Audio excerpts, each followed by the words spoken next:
Hi class, my name is Samantha Fellhauer and I did my project on social media and sports.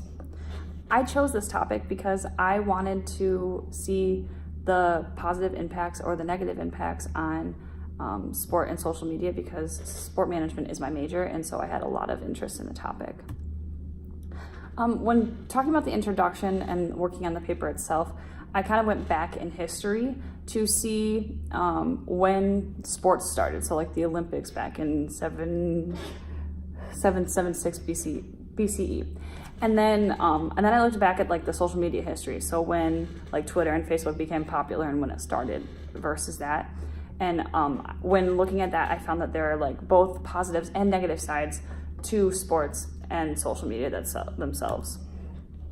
The first thing I want to talk about is my hypothesis, which is basically my research question was if interactions like liking and commenting on social media and like specific athletes' profiles, if that impacts the way fans view sports. And then my hypothesis is that yes, it does impact the way fans view sports in a positive way.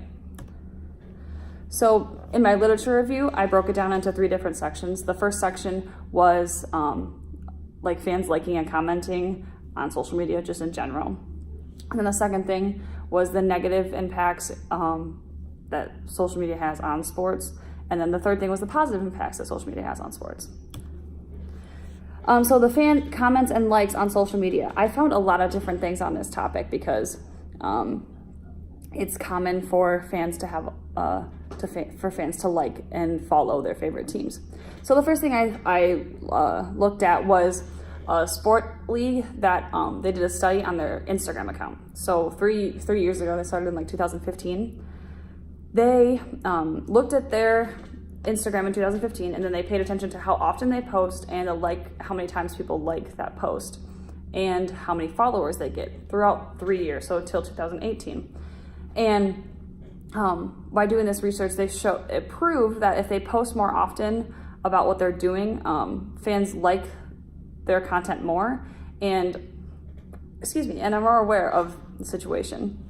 The second thing is how it correlates with the teams. So if you really like the Dallas Cowboys, you're going to probably follow them on Twitter and their Facebook page and stuff like that. They're actually the top football team on Twitter. And then the top basketball team on Twitter is the Lakers. And I thought that was pretty interesting to see how many followers they actually had. And then the third thing is Facebook Live.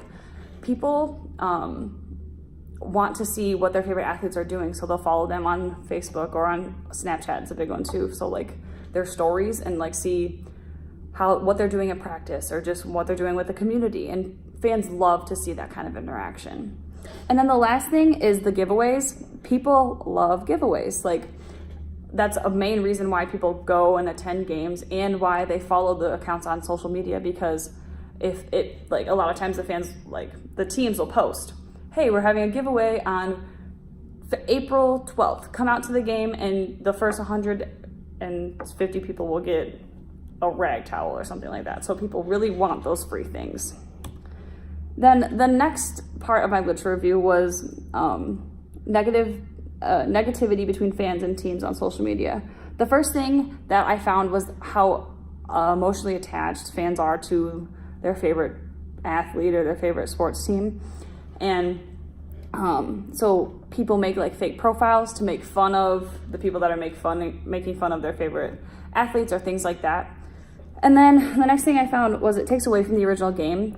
So people are constantly like on their phones, like seeing what other games are happening or like just tweeting about what's happening at the game that they're watching instead of just sitting back in their stadium seats and watching the game.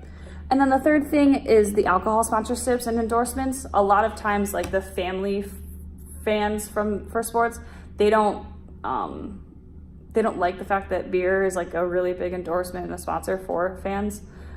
It was found that 20 sports featured in 79 sports ads. So beer was in 20 different sports and there was 79 ads in those sports, which is a lot. And then my last one of my literature review was positive interactions.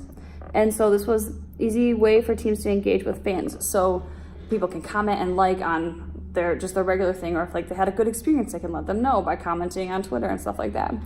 And the last thing is the functional engagement. So people communicating on social media about the life, like what's actually occurring. So like living in the now, but through social media. A lot of times we do that in our everyday lives, but it happens a lot with sports because it happens so fast and people want to like stay updated on what's happening. And then the few other things are specific pages for fans and like the communities. So like a positive thing for that is like I am a Detroit Red Wings fan. I follow the Detroit Red Wings, and so like they can post when the roads are closed and stuff like that to make it easier for fans to get to the games. And then the last thing is communal engagement, which is when fans try to make relationships with other fans on social media. So like you make connections, which is what that's all about. And then for my method, I did a sample survey. I didn't do any specific like target market other than the ages from 18 to 25 because that's the most of people like on social media and posting about sports themselves. And so I asked questions like, I post often on social media during a sporting event, and they'd rate it on a 1 to 5 scale, so on a Likert scale.